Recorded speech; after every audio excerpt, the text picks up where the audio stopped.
Environmental records do not grieve. Life support does not invent ghosts.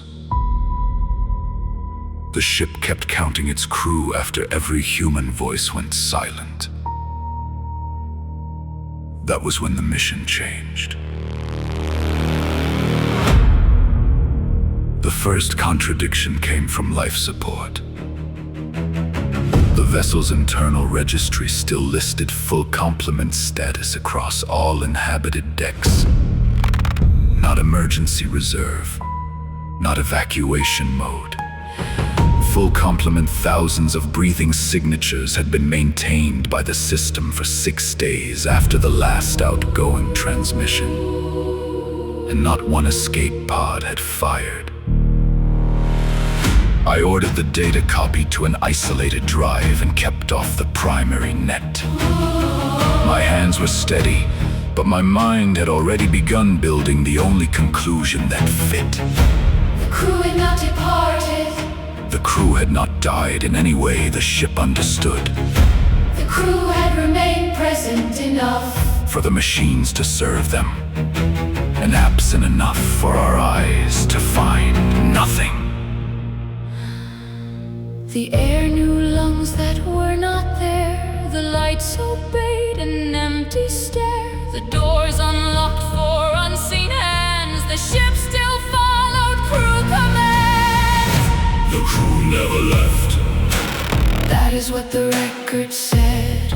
No lifeboats burned. No corridors bled. The crew never left.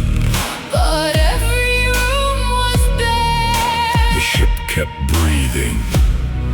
For people who were not there. Team 1 recovered internal logs from a maintenance node near the reactor's spine. The final entries were routine, at first minor pressure fluctuation, false motion alarms, and storage crewmen reporting misplaced tools and returning to find them exactly where they had been.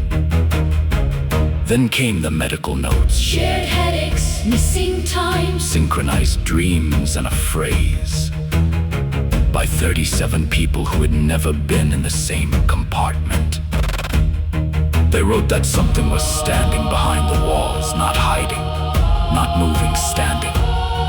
As if the ship itself had become a room too small for what had entered it.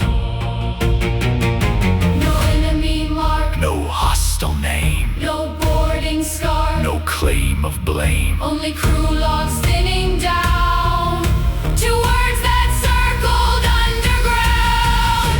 The crew never left. That is what the record said. No lifeboats burned. No corridors bled. The crew never left. But every room was bare. The ship kept breathing. For people who were not there. The captain's log was sealed under Protocol 0 before we arrived.